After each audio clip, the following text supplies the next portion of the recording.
Hello, everyone. Good evening. Thank you for being here. I think we've given some time enough for people to join. We're sure that they will join during the course of this call. Thank you, Dr. FEMI IDOWU-ADEGOKE, aka Dr. Fia. I like to call him Dr. Fia. It just sounds very nice. Thank you for being here, sir. And thank you everyone joining in from across the world. I see some people from Uganda, Dr. Nubi, hey. Hi, Dr. Nubi, thank you for being here. People from Abuja, Edo State, all around, from Ghana. Thank you, madam. Thank you for having me. On time. Thank you. Okay, so without wasting much of our time, we'll just jump right into the business of the day. We have with us our special guest, Dr. FEMI IDOWU-ADEGOKE. He has over 20 years, 2 decades of active recycling experience, both here in Nigeria and abroad. He wears many hats, one of which is the current president of the Lagos Recyclers Association, LAGRA. He's also a member of the Association of Waste Managers of Nigeria. He's the MD of Mechis Planet Environmental Limited. He's also a co-founder of EcoViridis. You're taking notes of all his many accomplishments in the waste sector. And he currently has been appointed the Special Assistant to the Honorable Minister of State for Environment and Ecological Management in Nigeria. Please, if you can, with a standing ovation. Okay, you can't stand, but you can clap, right? And you can do shekere. If you're from Nigeria, you know what shekere means, right? Can we please make welcome Dr. FEMI IDOWU-ADEGOKE? In the chat box right now, you have access to his LinkedIn profile. So if you want to know much more about him and follow his work, please click on that link. It will take you straight. Dr. Fia, you're welcome, sir. Thank you. Good evening, Madam Miriam Lawani. Good evening, everyone. I see so many familiar faces, familiar names. My brother, Dr. Nubi, I see you. I see Abdul Ghani Oyemi. I can't mention everyone. I see my president, Recyclers Association of Nigeria, Ms. Rita Ideha. Well done. And thank you all for being here. We're all going to learn from one another. There's no one man who is an island of knowledge. Thank you. Fantastic. Thank you so much, sir, for being here. Your host, Miriam Lawani. I have been an active recycler for about 7 years. I have received BASBOS several times in the space. And you know, that's how this whole idea of actually having a conversation around why recycling businesses fail in Nigeria within the first 5 years began, right? I've had to start Green Hill Recycling from scratch twice, you know, and on that journey, I have learned a few things. And I understand that not a lot of people would have been as resilient as I was to start again from scratch, you know. So we thought about helping people who might just be coming into the space, or people who are just stuck at this point, not sure how to move forward. So that's basically what this webinar is about. If you want to learn more, my LinkedIn profile is also in the chat box. You can click to learn more of my work. So let's go right into it. It's 8:11 already. Okay, so what is recycling really? It's interesting that when people hear recycling, the first thing usually that would pop in their heads would be plastics. No, it's beyond that. Recycling is the ability for us to, you know, take materials, you know, that are supposedly termed as waste materials and give them a new life, give them turn them into other valuable resources, whether they be plastics or clothing or, electronic waste or tires or, even food waste. There's several materials that can be recycled.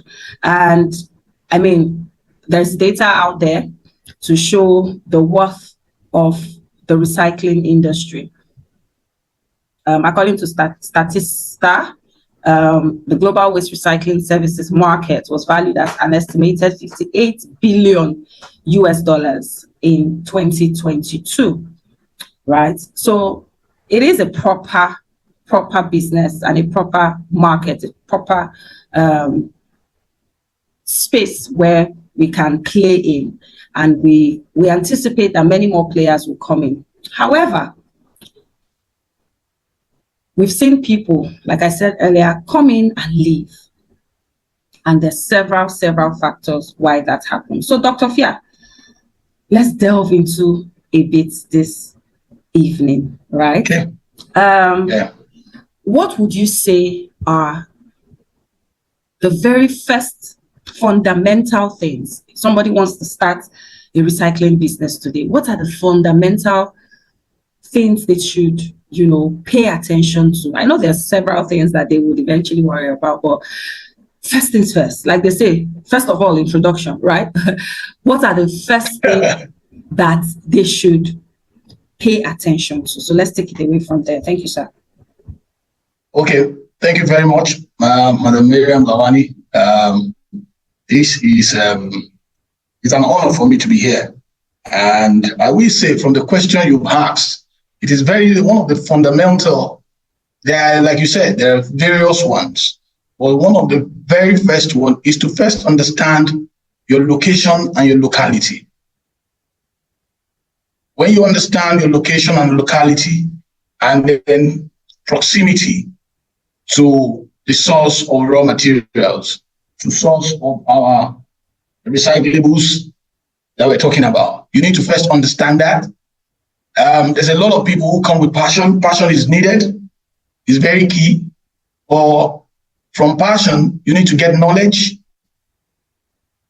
And like every other business, most businesses fail. 45% of businesses collapse in the first 5 years. But in the recycling space, studies have shown that it's between 65% to 95% businesses who fails in the first 5 years. And basically, the reason for that is basically because we do not take recycling as business. We do not do research. And like I've said, there's so much fundamentals that a lot of people get wrong. There's no market research. Basically, people just, it's recycling of leather today. Everyone rush there. I'm passionate about the environment. Fantastic. It's good. I'm passionate about my social well-being, my people in my community. Fantastic. But I always say this. We need to ask ourselves this fundamental question. Waste management or waste recycling, is it a social welfare or a business? It has component of both. But for a very long time, we have jettisoned the business aspect. And that's why this discussion, this webinar today is very important. Also, apart from the markets research, a lot of people come into the recycling space without a business plan. You need to develop a business plan. It's a business plan. You must have your areas. You must create a niche for yourself. You must write down what you want to achieve in the first 6 to 12 months, the next 24 months, the next 36 months, and then the next 5 years. And also, people need to volunteer. I call it volunteerism. You must learn from people who have gone before you. You must volunteer. You must have mentorship. So there's still other, but these ones I've mentioned are basics that once you get that foundation, then you can build the rest on top of it. Fantastic. Fantastic. Thank you so much. I mean, that you mentioned volunteering. I remember when I was starting out a few years ago, I actually went to, at the time, there would be very, very few names that would pop up online when you typed recycling businesses in Nigeria, right? And one of the few that popped up then, I think one of the two that popped up at the time, I actually went to one of their facilities and I went to do a Moshe. True life story, right? For those of us who are joining from outside of Nigeria, Moshe is like apprentice. I literally went, and because I understood the value of mentorship, I went there and I explained to them what I was trying to achieve, what my goals were. Like you said, understand what you want to achieve first, few months, immediate, mid, and long term. And interestingly, they were getting ready for an event that day. And I volunteered to help them. I said, let me help you fold your flyers. Let me, and I helped them, and I believe that they saw that this person did not come in their high horse. And, these days we have a lot of people trying to be smart. They want to glean, but they come in a different way, They feel like just one phone call can give them the information that they require. Or they come and drop like 3 kg of plastics. Please, if you're on that WhatsApp group, indicates, by raising up your hand, they come and drop like 3 kg of plastics in your facility and think that, they can get sufficient information. So I just wanted to highlight the importance of mentorship. Recycling is beyond desktop knowledge. Yes, that's cool. You do your research, you find out what is applicable on the desktop, but there's also so much that happens on the ground that you must learn, which is why this kind of conversation is important. Okay, so you've highlighted market research, understanding your niche, understanding around you, the types of recyclable materials that you have readily available,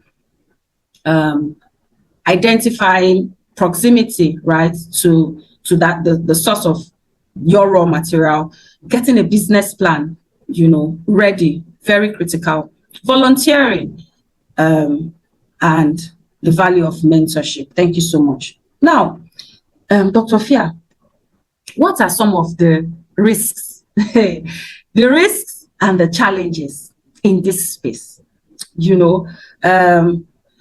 Again, we know of some people who have come and they didn't last so much, right? So can you just touch a bit about what are some of the risks when you want to start a recycling business? You can bring it home to Nigeria, to Lagos maybe, maybe across West Africa, but what are some of the risks that people who are starting out should anticipate? Thank you, sir. Okay, thank you very much. One of the major risks is the entry point. Most people do not know, cannot identify the entry points. The recycling space has various value chain where you can actually play. And that's why when you laid the right foundation, as we have mentioned earlier on, the right market research, the right training, the right volunteerism, the right mentorship, the right knowledge. When you get that, then you can see your passion. You see where your passion is. And then you look at your resources. Because in every business, even though I've had buzz boosts, like you said, but this is my own personal belief that it is better to start small and then you scale up.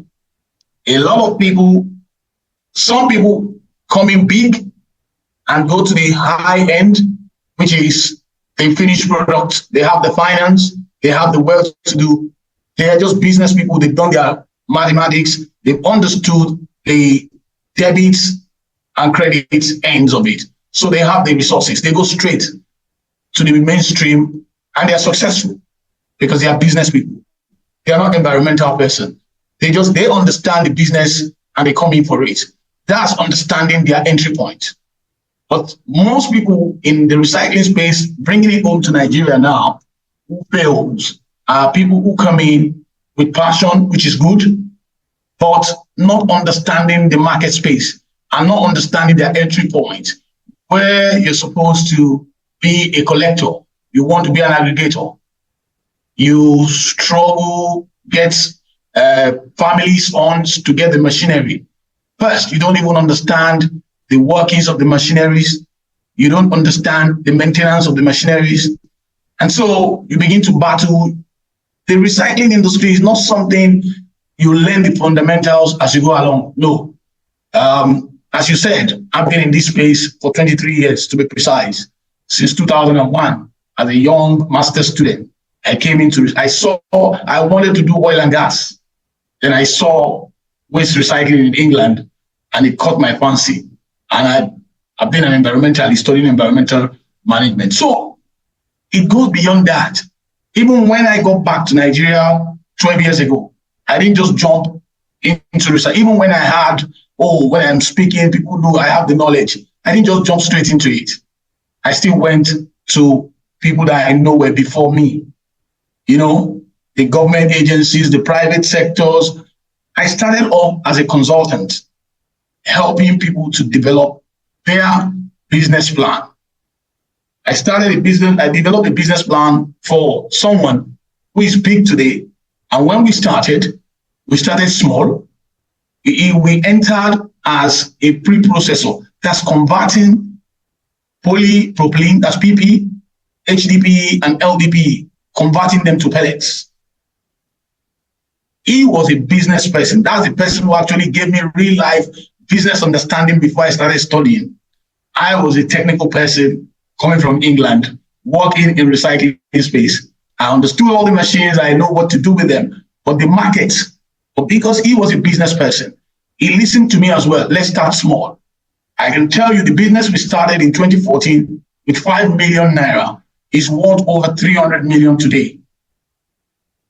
That business, because we scaled it up. We began with small 150 kilogram per hour pelletizing line. Today, it has 1,000 kilogram per hour pelletizing line. Within the space of 2014 to today, that's 10 years. The business is grown. The business is solid. I helped start that, and that has led me personally to help start some other businesses, at least in Nigeria today. Apart from the two businesses I'm involved in directly as mine, I've helped set up, though not for free or not pro bono. Let me declare that, because I get paid for my consultancy. It's consultancy work, so I get paid for it. So you need to value yourself as well. You need to value your content. Thank you so much. Thank you so much, Dr. I've volunteered before. So I have done about 5 different companies, recycling facilities across Nigeria, not just in Belta, Ibadan, and they're all in different forms, small, medium, and large enterprise. So understanding the entry point is very key. It's one of the risks that a lot of us do not understand how to manage when we come into the recycling space.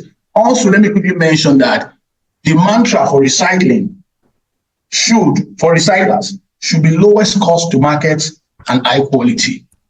Lowest cost to market and high quality. And you must be very careful that you come into the market as low as possible.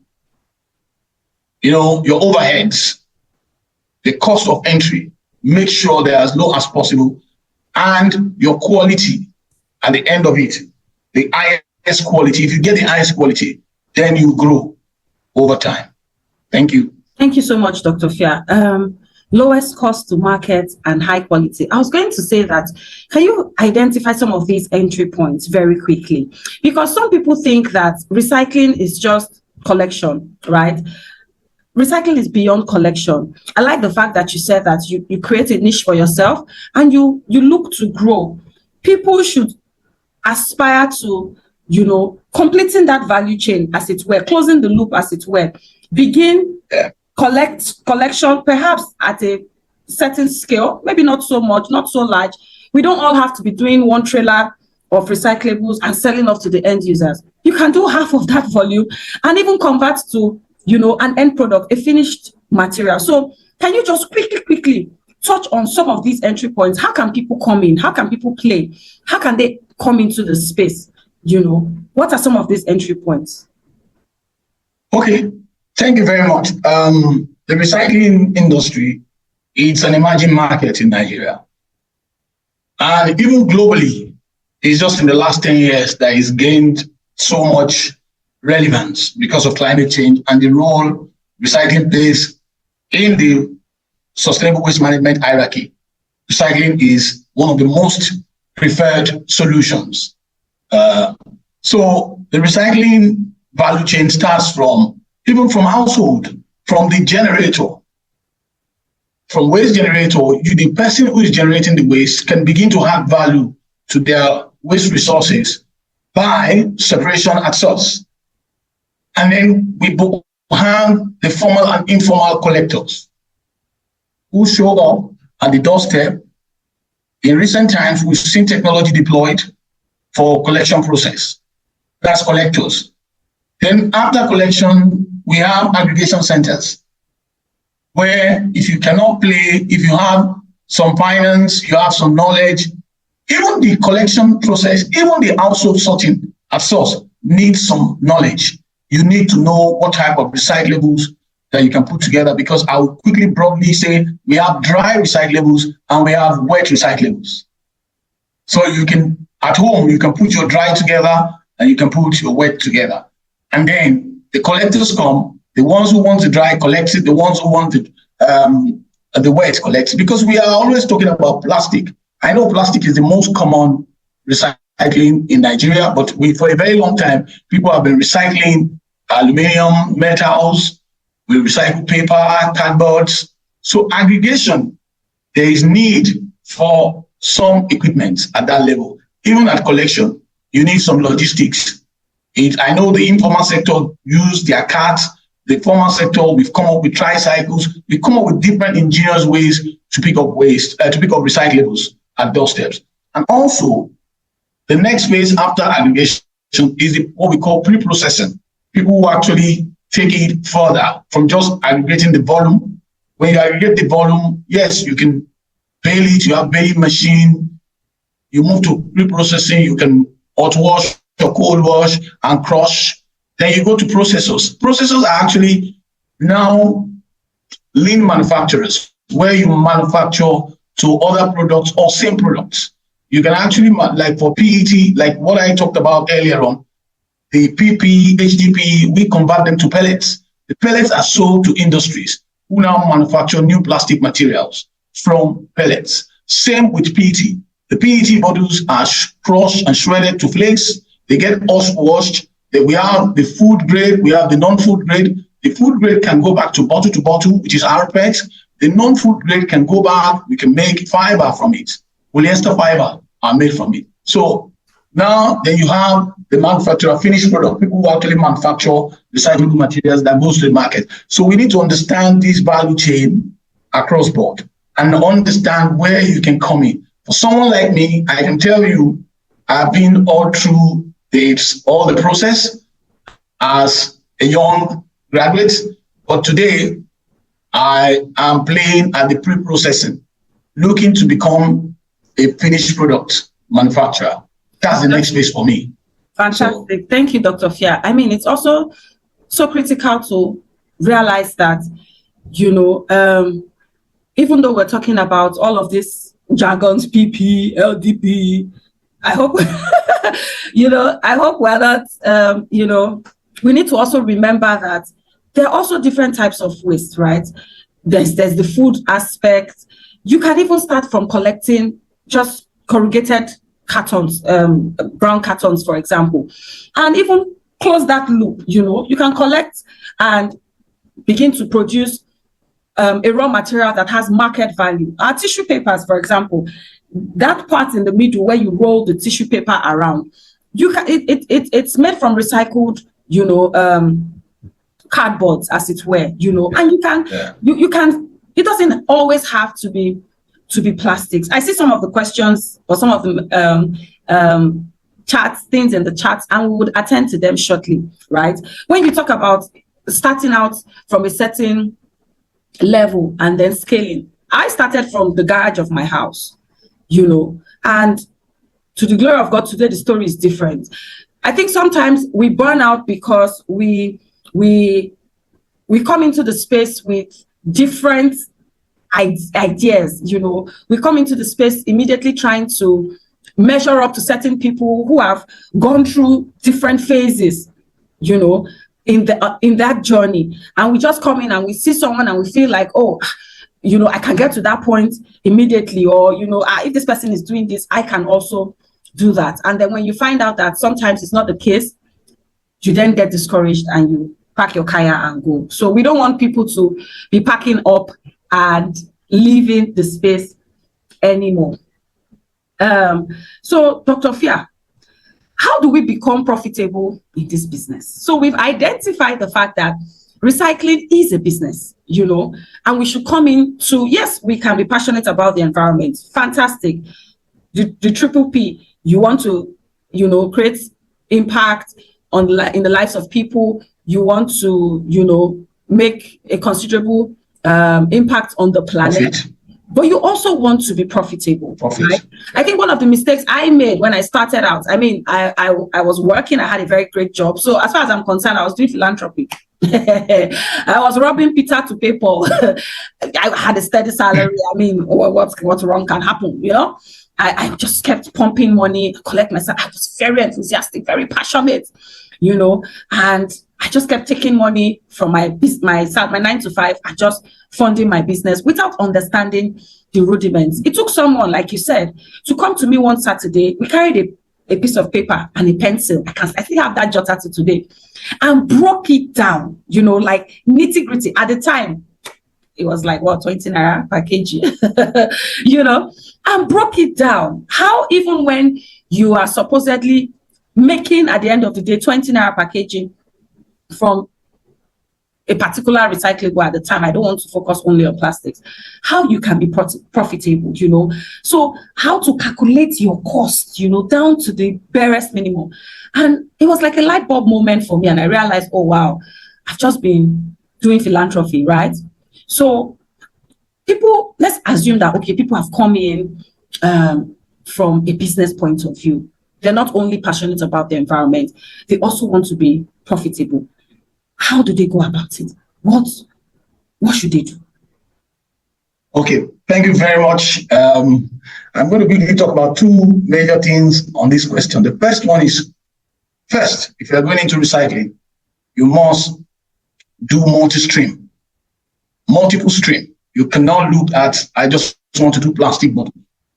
If you're going to do plastic, I always advise for people that are sort of, you do multiple plastics, you do the PET, PP, HDP, LDP, you do aluminum cans, you do cartons. I always advise, make sure you are doing a minimum of 3 streams of commodities, because recycling is a commodity market.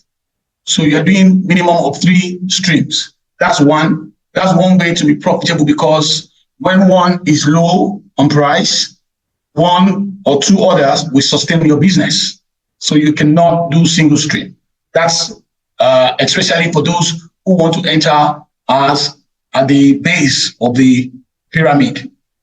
There are people who can enter at the top of the pyramid, who have all the finances, who understand the business, can focus on one stream because they are playing at the high end of the value chain. And they are looking at either processing or manufacturing. So that market and the margin, the profit margin at that top level is high. But if you're starting from the collection, aggregator, pre-processor, I always advise that you do multiple stream. And also, you must be in control as much as possible.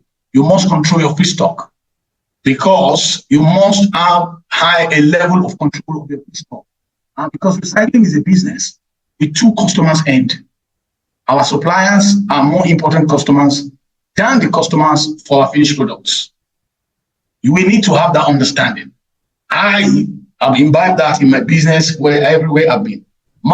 People who supply me materials are more important than the people the customers who, I'm not saying they are not important, they are important, but they are more, because if you don't have the resources, if you don't have the commodities, there's nothing you're giving to your finished product customers. So no scrap means no finished product, because that means if you don't have the recyclables, then there is no finished product. And for example, I'll give you a quick example in Nigeria. That's why you find out that most off-takers, they do what we call price fight. This one raises the price today, the other one raises the price tomorrow. Let me not go into that yet, because that question has not been asked. But you can tell that the recyclables, the scrap, is important to them, because they have spent money. There's an amount, there's a volume that their system needs to process on a daily, on hourly basis. So those two, for me, are very key.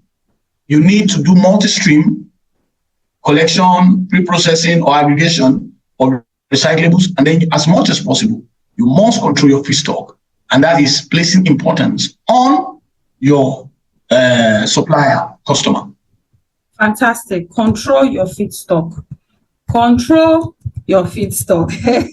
We can't overemphasize that, because if you don't have feedstock, even if you are the final user, right? Like I pointed out a few minutes ago, even though you are the final user, you collect, you pre-process, and you have a final product that is market worthy, you still have to be in control of your feedstock, because if you don't, then you don't have materials at the end of the day to sell out, right? To earn an income, an income, right? Or if you're playing as, an aggregator, or, a pre-processor, wherever you have come in based on your capacity or the resources that are available to you. If you're not in control of your feedstock, then there's nothing to sell to your off-takers, and at the end of the day, you don't earn any revenue, right? Fantastic. Okay, I see a lot of questions, so maybe I should pause and take one or two from the chat. Since people are hungry, okay, let's see what they want to hear. Okay, so let's see very quickly. Give me a second. So someone asked, what is food grade and what is not food grade? Okay, so very quickly, I think that when Dr. Fia was talking about food grade, when you recycle, if you're able to convert that recyclable into another packaging that has high, that has gone through proper quality control and comes out as a finished product that is suitable to package food, so to package something that you consume, whether you eat it or you drink it, then you can categorize that as food grade, right, Dr. Fia? Please. And okay. then there are also some that would end up as, maybe your clothes or your shoes, or, something that doesn't necessarily require, that doesn't have contact, with anything that you ingest. So you can categorize that as non-food grade. Dr. Fia, are we okay? Yeah, thank you very much. And you're very correct. I'll just add that to that. Which takes us from the last question that I answered, talking about controlling your feedstock. And that is what you control, the quality. If you control the quality of the feedstock you get, that means you get separated at source, almost clean, recyclable materials. Those ones can go for food grade. Then the other ones who are mixed, who are contaminated, that's the word. We have mixed and contaminated recyclables. For example, you have a mixed PET bottle who is contaminated with all sorts.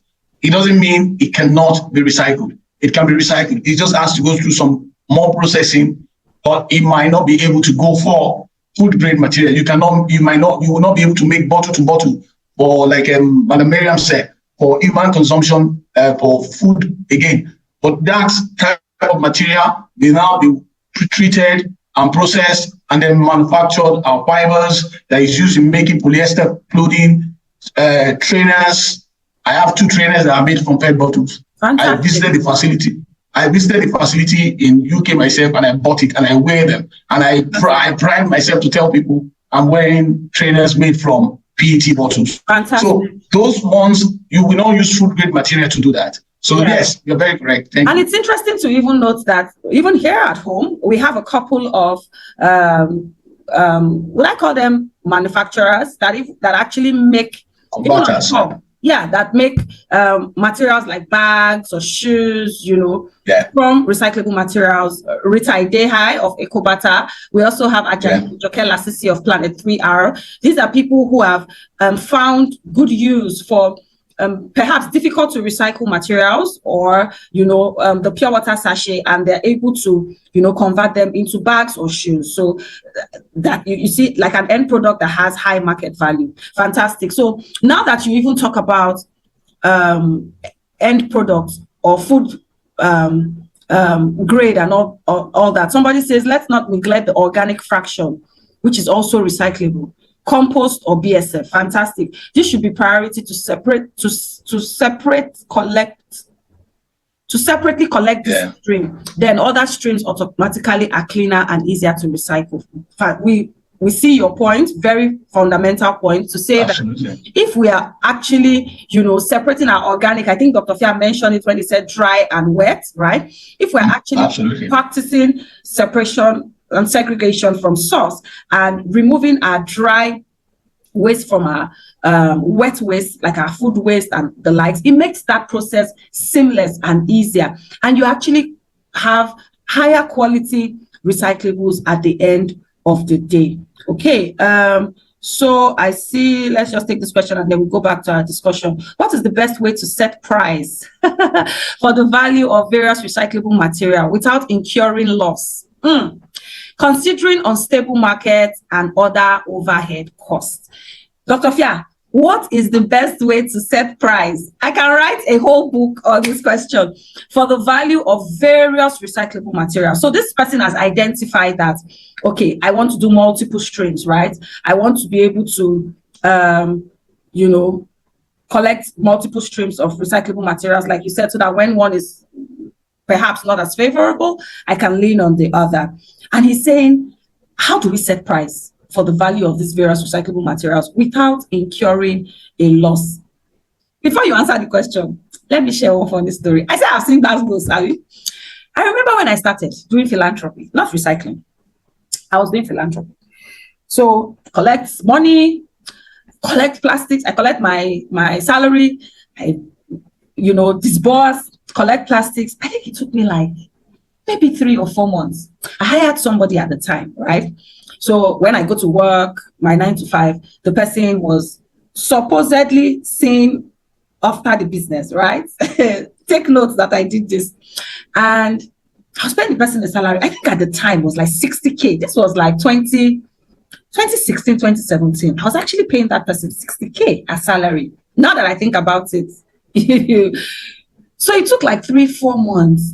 And eventually we're so excited. We had collected plastics. We're going to sell. We had a big truck, mighty truck. I still have the pictures.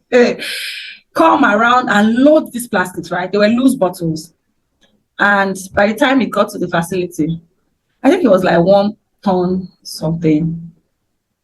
And the person came back to me and said, I'm sorry, I can't continue working for you. Even if the person was earning that much. True story. He was like, sorry, it took us 4 months to gather 1 ton plus, and you're paying me 60K. How? How are we going to? No. I can't continue this work, to be honest, right? So what's the best way to set prices for the value of various recyclable materials without incurring losses? Okay, thank you very much. I'll respond this way. I call it realistic pricing and why prices rise. And I will speak to 2 of them. So if you want realistic pricing, then you must control all or part of your raw material, or else you will need to buy from open markets. And when you buy from open markets, it is what you buy that you will sell. So I don't know if I'm allowed to mention names of companies. If you want to study, no, you are not. Not for anybody. Okay. There are some Nigerian, no, I'll just do generalize. There are some Nigerian recycling companies who I know, and they use this model, controlling most of their source of raw materials. They buy from open market very minimally. Let me give you, they do 80% from controlling of their source of raw materials, and they buy the remaining 20% from the open market. And what does that lead to? That leads to quality. That leads to them, even the off-takers consult them when they want to buy. And because one, they develop quality and their tonnage consistent. You must have that tonnage consistent.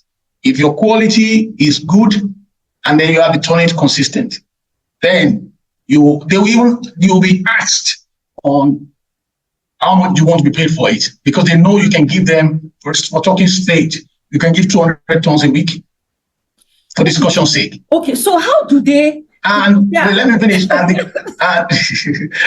And they know that 200 tons is top quality. But if you bring poor quality, you might be able to give them 200 tons, but they are in poor quality. There are some off-takers who will tell you they will minus your tonnage because they'll tell you it's dirty, it's oily, it's this, it's that. They give excuses. And at that point, you do not have say much on the pricing. So those are two things I believe will help us control. And then finally, as an industry, there needs to be synergy, collaboration, cooperation, partnerships, because one person cannot do it alone. We need to come together in the industry. I'm not saying everyone at a goal. 5 people can come together and form a consortium, identifying your strengths. Identifying your strengths in that collaboration. And if those 3-4 companies comes together and form a consortium, every one of them will have different strengths. And that will make them to be able to have say. I know a lot of our people who off-takers call before they set the price. Thank you. And the price they buy from them is different from what they buy from the general people.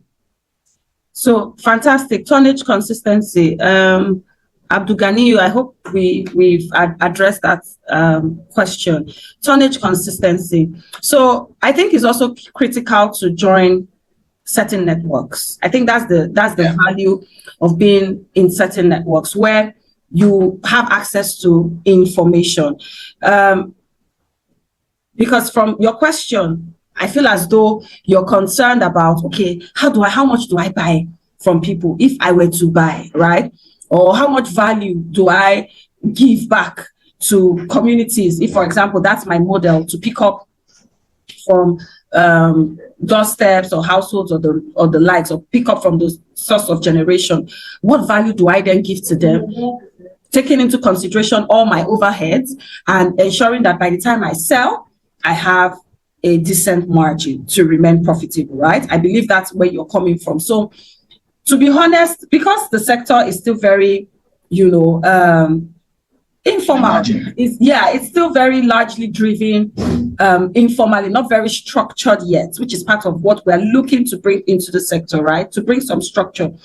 Because that is the case, you still have a lot of fluctuation in terms of pricing, so you must keep your ears to the ground. And by doing that, you must belong to certain networks, to be honest, because I don't know yet that I know that there are certain groups of organizations working to achieve that, where you have on a daily, you can access what the price point is on a daily. You can log in maybe to a certain website, for example, and see what the prices of different recyclables are today, That I think is in the works. But as far as I know, there is really nowhere exactly for right now that you have access to that information, especially here back home in Nigeria. So it's important for you to join certain groups, be part of certain networks where people can share openly. If you've supplied today and somebody else is here to supply, you can ask them, oh, what's the current price of XYZ? And you would have insights towards that information.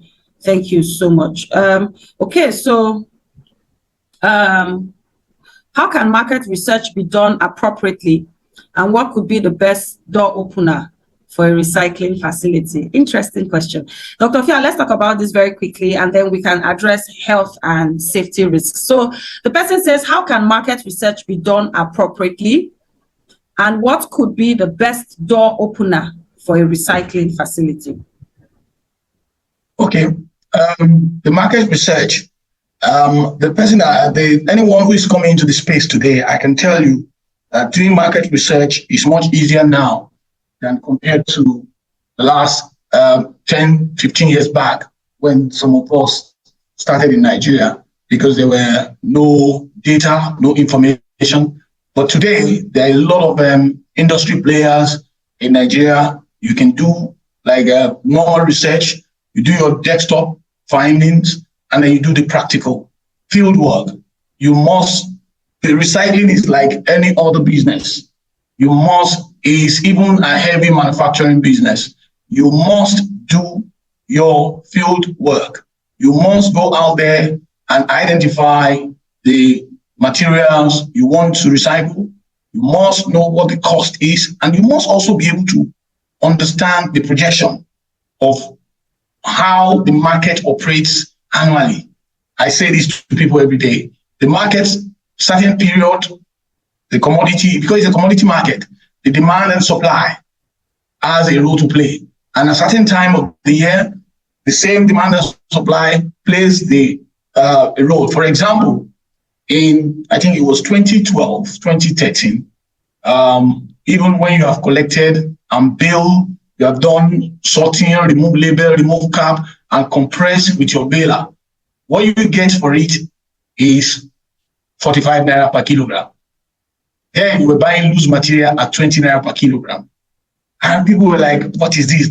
But we knew that at that time, there were only two major off-takers in Lagos, for example. And that was why they were dictating the price. But as soon as the market, China first gave us a good experience when they shut their door and said they were not taking recyclables. The price dropped. And then we had influx of new off-takers, new processors, new aggregators. People came into the sector, growing the local business. And then the price has been on the rise from 2016 today. For those of us who are already in the recycling space, you know what the price of a loose material, even buying it from the informal sector and you collecting from household, you know what the price is today. And then this ongoing forward selling price to the off-takers, we know what it is. So all this information are now available. You have to do proper research, both desktop and field work. That's it. And then the question, the second part of the question is, what is the best opener?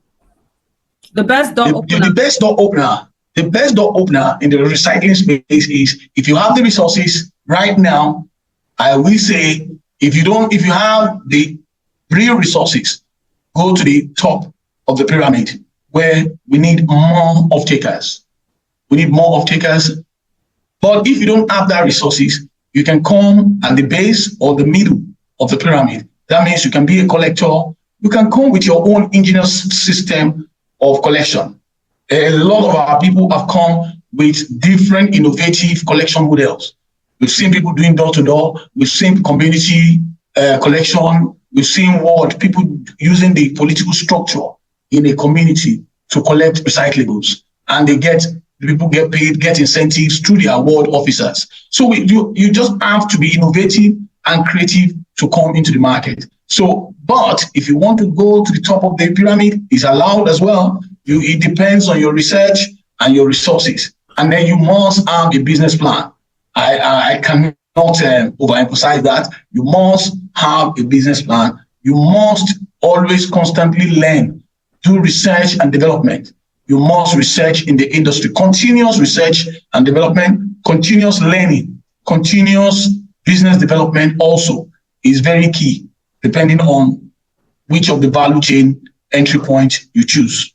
Thank you. Thank you so much, Dr. Fia. I hope Dr. Fia is not bamboozling you people with big grammar, entry points, you must do this, you must do that. Please don't fret, it's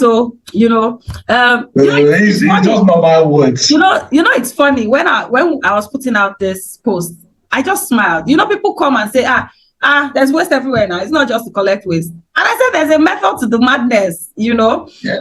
You can imagine all the things that you need to be aware of, really. You necessarily do not have to do everything at once, but you just need to be aware of these things, which is why a plan, you know, it's like a blueprint. You tweak it as you go. Definitely, you will find out that a lot of things on the ground don't align with whatever you had you've written down. Pardon me, you've written down on that plan, right? But as you go, you tweak it.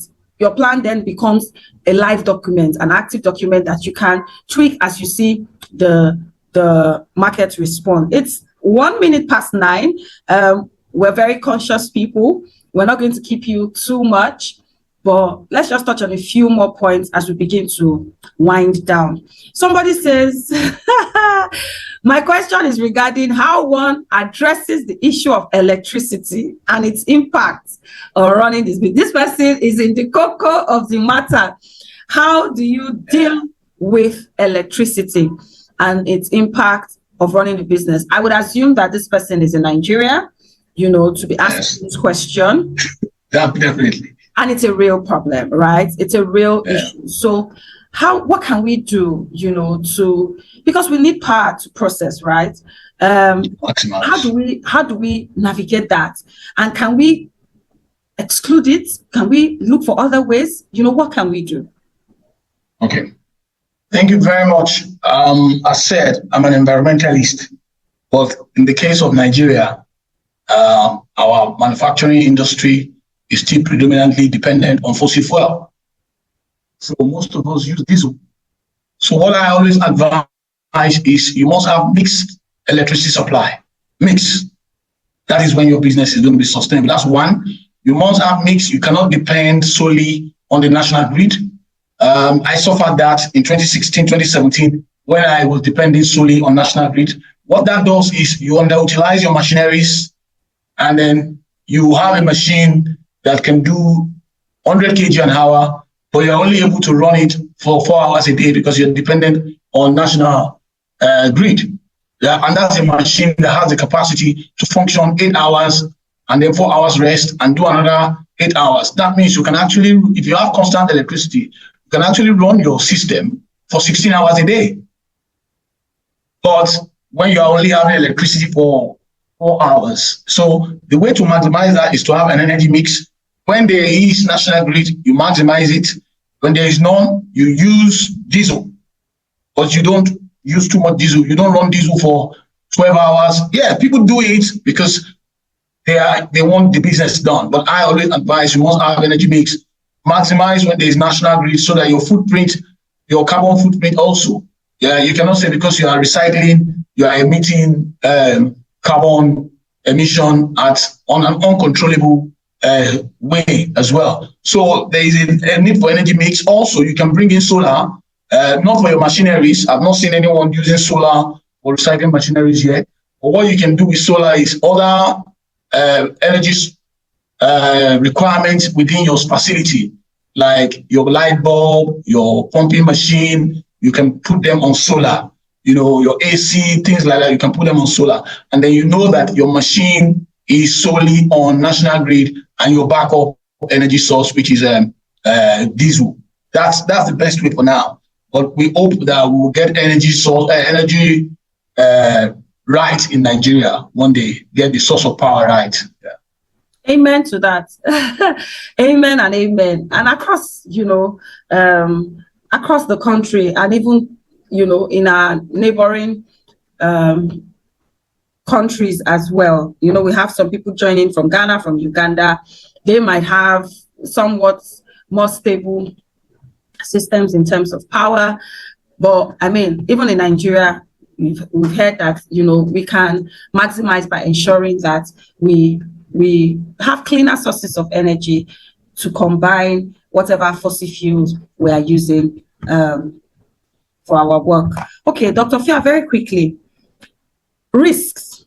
You know, people see recycling as, sometimes there's this erroneous belief that recycling is dirty, it's a dirty business, right? That's on the one hand. There are also certain risks that people should, health and safety now, I'm referring to health and safety, you know, that people just undermine, they don't pay so much attention to. So can you quickly, very quickly, as we wind down, talk about some of these health and safety risks? And please, in the chat box, you can drop a comment for us. If you think we should push a little bit to maybe 9:30, if you're enjoying this and you want us to be here till 9:30, please just, you know, indicate by putting up your hand. Else, so people are already typing 9:30. They're raising their they're raising their hands. You don't want to go and sleep. Thank you so much. It means a lot to us to know. Wow, 10 p.m. Okay, really nice. It's good to know that we're getting some form of value from this. Thank you. Okay, so Dr. Fia, health and safety. I know that you are master in that space, right? Tell us about some of the risks that we overlook, you know, when we come into this space. Thank you, sir. Thank you very much. Well, I'm a certified health and safety personnel or professional, and that didn't come without a cost. It's only that it didn't cost me a maximum cost.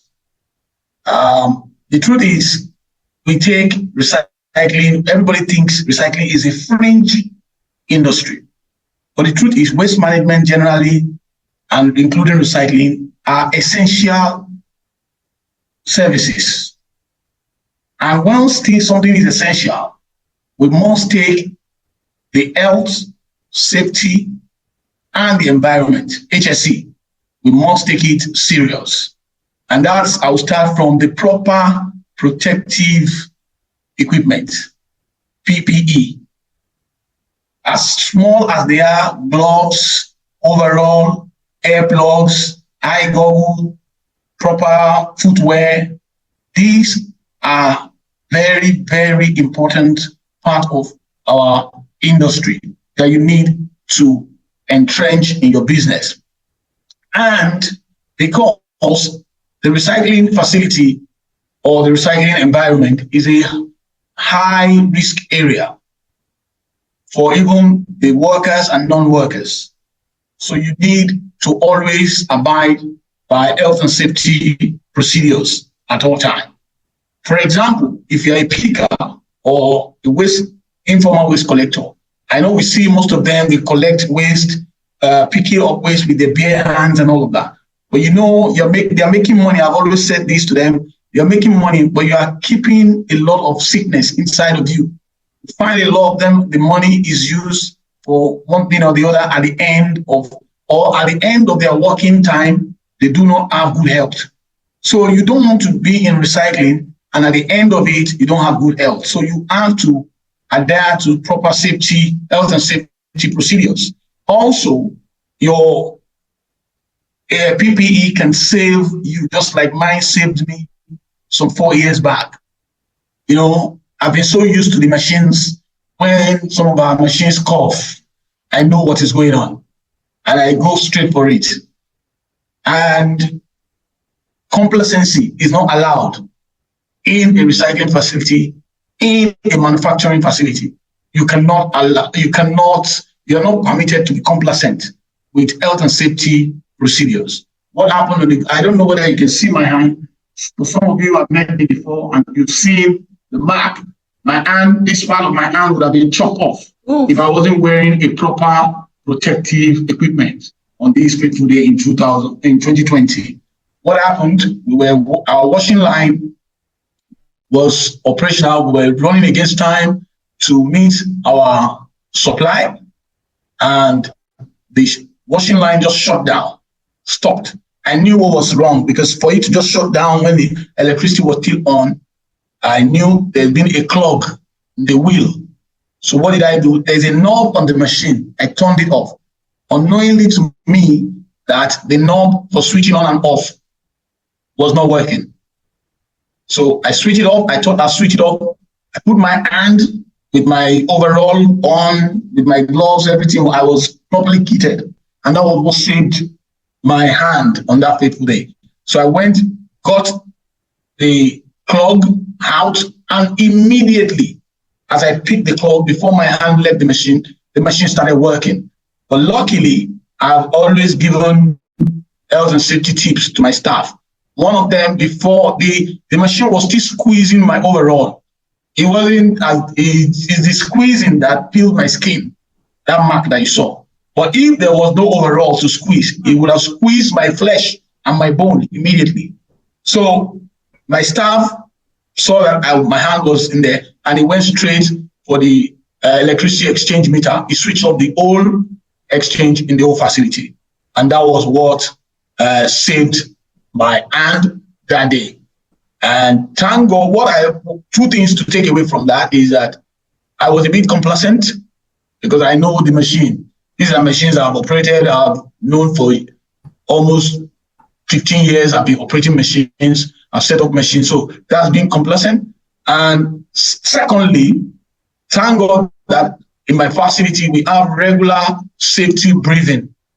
And my staff, if I tell you how the guy who saved my hand got to us, he started as a security guy, but he was interested in what we're doing. We got him trained, and he became an operator. Fantastic. And on this fateful day, he knew, so that I tell people that you can actually grow if you're willing to learn.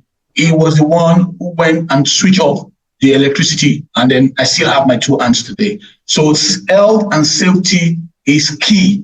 It's a fundamental in just like any industry, the car manufacturing industry, paper manufacturing industry, food processing industry, recycling is a heavy manufacturing industry as well. So we must also adhere strictly to health and safety procedures. Thank you. Fantastic. Thank God that you still have your two hands.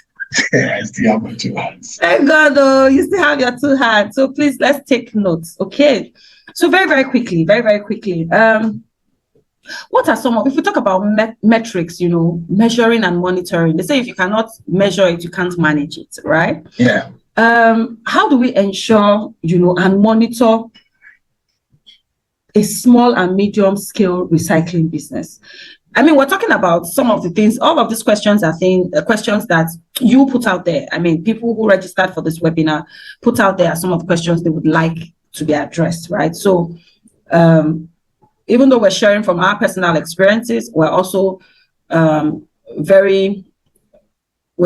taking notes of what you want to hear, So hopefully some of these questions are the questions that you asked, or the people who asked these questions, hopefully they're on the call. So what are some of the metrics to measure and monitor a small to medium scale recycling business? What are the metrics? How do you know, like they say, that you are doing well? How can you measure and monitor, a small to medium scale recycling business? Okay, thank you very much. We all know that a recycling business is measured in kilograms and weight volume. So one of the first equipment anyone at any level, even in your household, that you need in recycling is a weighing scale. You need a weighing scale even at home. When you finish separation, you finish sorting, you can actually weigh at home, oh, what am I giving out today? You trust your own scale. And then when the collectors come as well, you weigh it. Every step of the way, there's a weighing. When it gets to the aggregation center, it is weighed. Your input is weighed, your output is weighed. So, and when you do that, you must have proper record as well. You must keep record. Because when you begin, during your processing, even the sorting and removing this, there are weight loss. Ideally, you're looking at between 8 to 15%, 10 to 30% weight loss. You get that? The moment it varies at different entry, like I said, at different value chain, maybe collector, aggregator, but as a pre-processor, the moment your loss is more than 30%, you are losing, your process needs to be, your operational process needs to be looked into. So you need to look at your processing procedures, Where are you getting the loss? Is he at the front end? Is he in the machineries? Are your machineries working at optimum, or is it a sabotage? Because you can say you buy. Some of us have bought, would have bought water for pure water sachet in some years back in 2015, 2014. Let me quickly tell you the story. In 2015, we were buying pure water sachet and converting it to pellets, which is LDPE, low density polyethyl. And there was this person who reached out to me from Akure that they have a pure water factory and they generate a lot of production waste. That's not even, it's not even gone out. It's not post-consumer. It's not post-consumer. It's actually production waste. And then we agreed how many tons. They told me the tons, and they loaded on truck. We shared the transportation. Then we were buying pure water sachet per kilogram at 20 naira per kilo. And they shipped it, they moved it on a trailer from Akure to Lagos, landed in Savoyaba. They just thought we were just going to accept it and then scale. But because I've been in this game for a while, so as we were bringing down the bags, because they were bags, and I told my staff, start opening them. It's pure water we're buying, we're not buying water. The man was shocked. And lo and behold, we found that half of what was supposed to be sold to us that would have gone onto our weighing scale as pure water sachet would have been water and would have paid for it. So there was no argument. We want the pure water sachet. We don't want water. So it took us long. We started breaking the pure water sachet and water, taking out the water, and then we were weighing the pure water sachet on its own. So what am I saying? You have to be very vigilant. Vigilance is the name of the game in recycling. You cannot be too trusting until you have developed an auto and manual system. And it takes a while for you to get to that automation. So you need to be very, very vigilant. And these are the little things that people don't look at. And when they get into that point, when they come into recycling place and they get to that point, they get frustrated. And they 2 years, I'm buying 5 tons. At the end of the day, it's only 2 tons I'm selling. And the question I ask is, where are you buying from? What are you weighing? Do you calibrate regularly your weighing scale, your weigh bridge or weighing scale? Do you do calibration? These are things, fundamentals that a lot of our people do not take cognizance of. So these are things that we need to imbibe in our operational procedures. Fantastic. Like I always say, you can't be doing recycling by proxy. No. You can't do recycling by proxy. That's not to say that you cannot have structures in place that help your system to move seamlessly. Because a business that cannot work in your absence truly isn't a business, right? If you have to be there every single day, every single hour, every single second, then that's not a business, all right? So you should be able, let me not be using Dr. Fia's most because it makes me feel like I'm under a lot of pressure. You should be able to put systems and structures in place that would ensure that the process moves automatically. For example, how do we do things? As simple as having an SOP, how is it that when we come, what's the first thing we do? When materials come into the facility, what do we do? Those little standards, right? We measure it when we pick it up. We measure it when it comes to the facility. It might seem like a lot of work, but you need to make your people your team understand why they are doing these things. Every single point, you must ensure that you measure, right? So that you don't incur so much loss. Recycling is not something that you would be somewhere and just, be dishing out instruction. And be expecting. Yes, Dr. Sorry, you can actually be somewhere, but you must have built that structure. Yeah. And build trust. See, one thing that we do not do well also in the recycling space is we do not build people. We need to build people. we need to build our workers. I know there are a lot of workers who are not trustworthy, who are not this, who are not that. But in the same space, we have found a lot of trustworthiness. We have found a lot of committed workers. And what are you doing to develop them? Training, encouragement, career development, exposure to modern ways of doing things. So that gives them growth and development in the business. And they want to be there. They want to grow with you. For example, I have the staff I talked about that is a young guy when he started as a security. He's been with us now for almost 7 years. And he's moved from being a security guard to a sorter to and now to an operator. And I'm here in Abuja. My partner presently is not in the country. And there's a manager, but I'm confident that the operator is doing his work and the manager is just doing the management bit where both of us are not there and the business is on. So it takes a while, but you have to build it. Yes. And you have to build people. You must build people. Yes, I mentioned that, you must ensure that those systems and structures are in place. And that includes human resources, building people. I know we can feel like, oh, the very next person is out there to ruin you or, dupe you. But it's not usually the case. There are also good people. And that's why we cannot take away the importance of ensuring that God is leading us. We can't take away that factor from anything that we do. We must ensure that even our people that we want to work with us are sent by God. Because if they are there and they're not sent by God, they would either sabotage themselves because they won't grow, right? Or they will sabotage us, So we must build people, we must build trust and ensure that there are systems and processes in place that, helps our flow, as it were. So we're 5 minutes to the end of this session. There's so much to talk about, never enough time. But I'm so glad that we've started this conversation, and we would continue to build on it.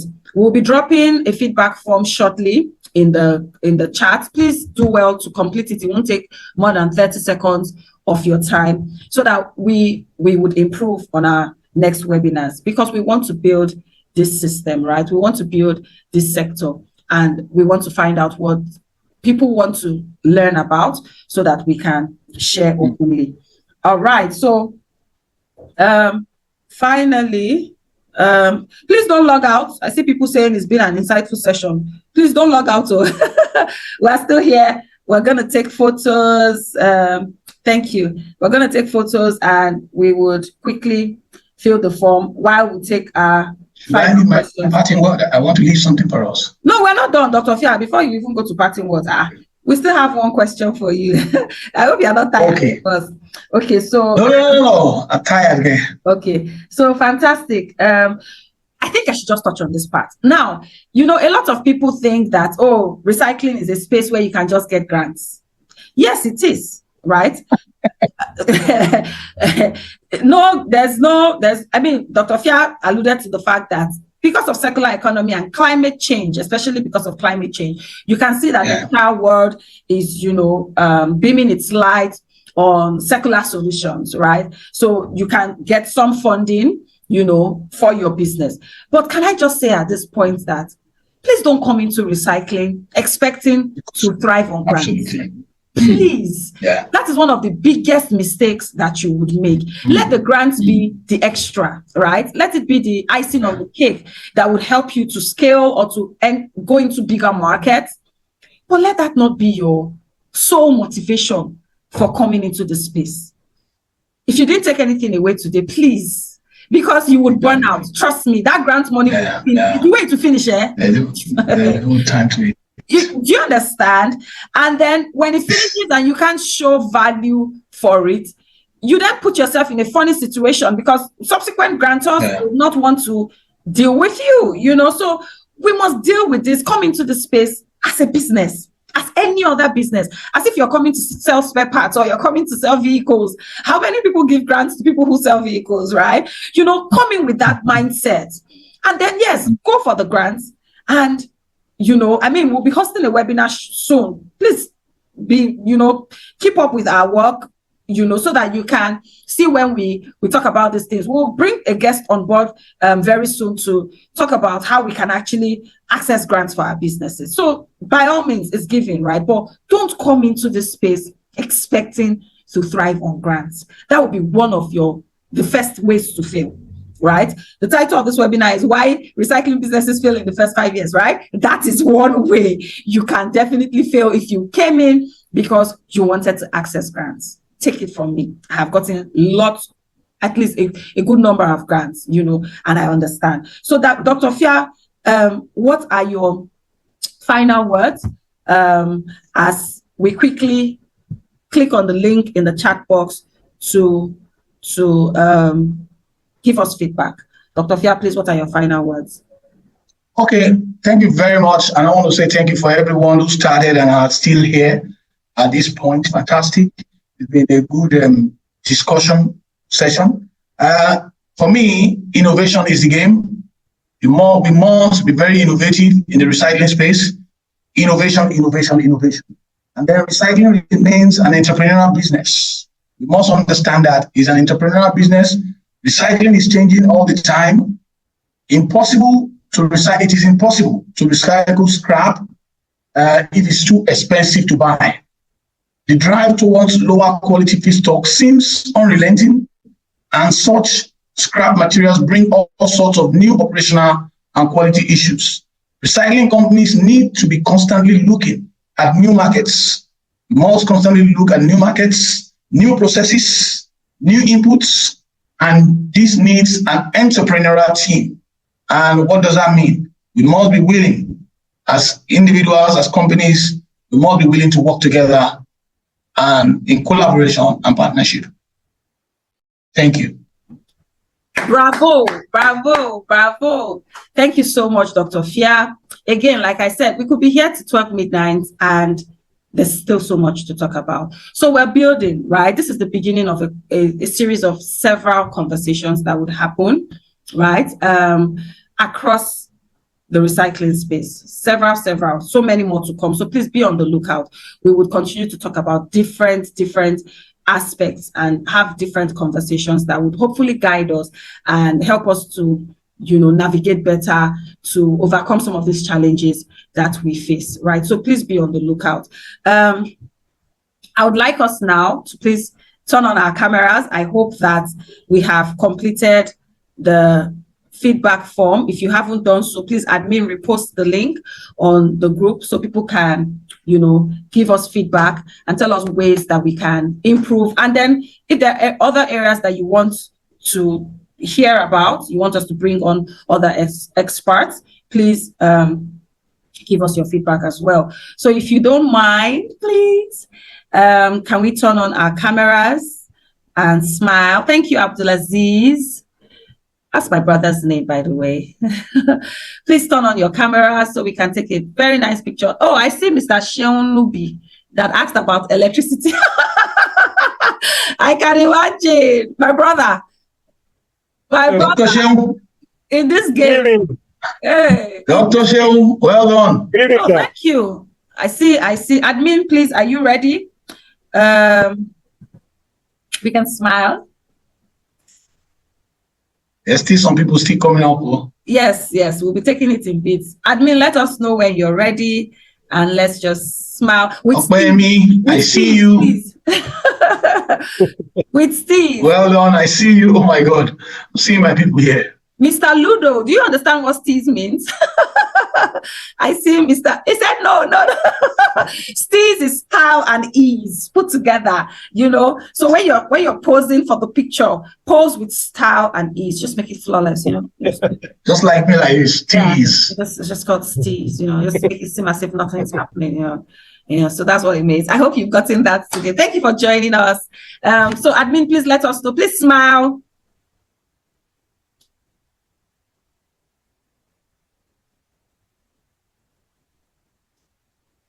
Okay, are we good to go? Please let us know, admin, if you've taken all the screens. Thank you so much.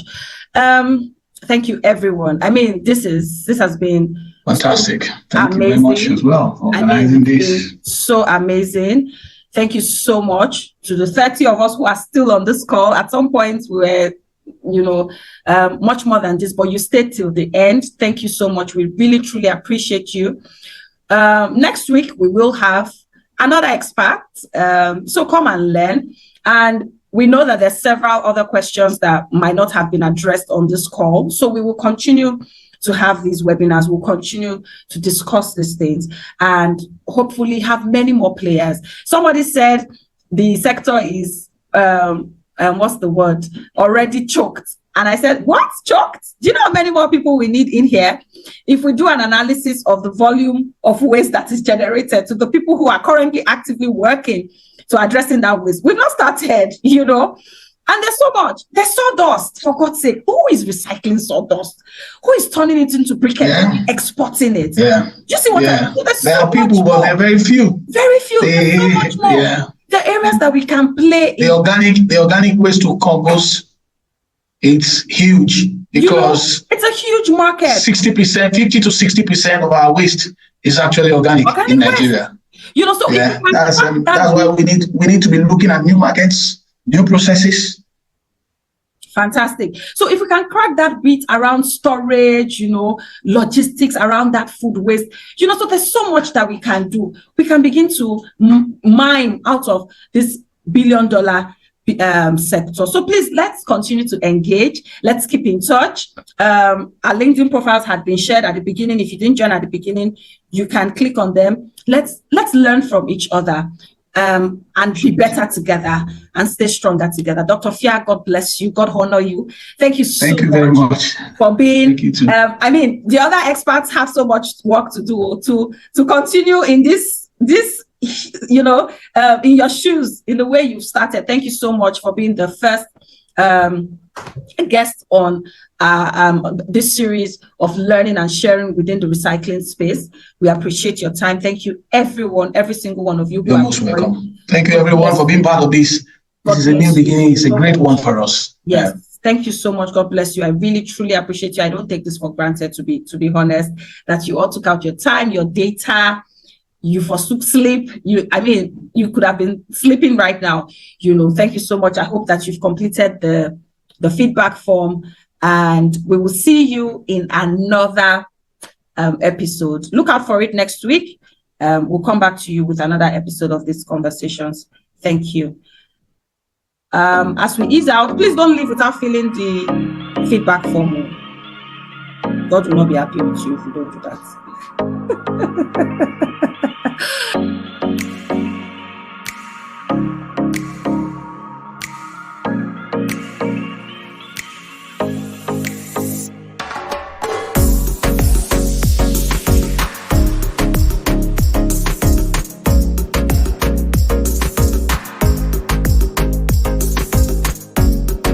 Well done. Good night. Am I allowed to go now? Good night, everyone. Permission to call out, sir. Permission granted. Thank you so much, Dr. Fia. God honor. Good night, Dr. Fia. Good night, everyone. Thank you. Good night, everybody. Thank you very much for the webinar.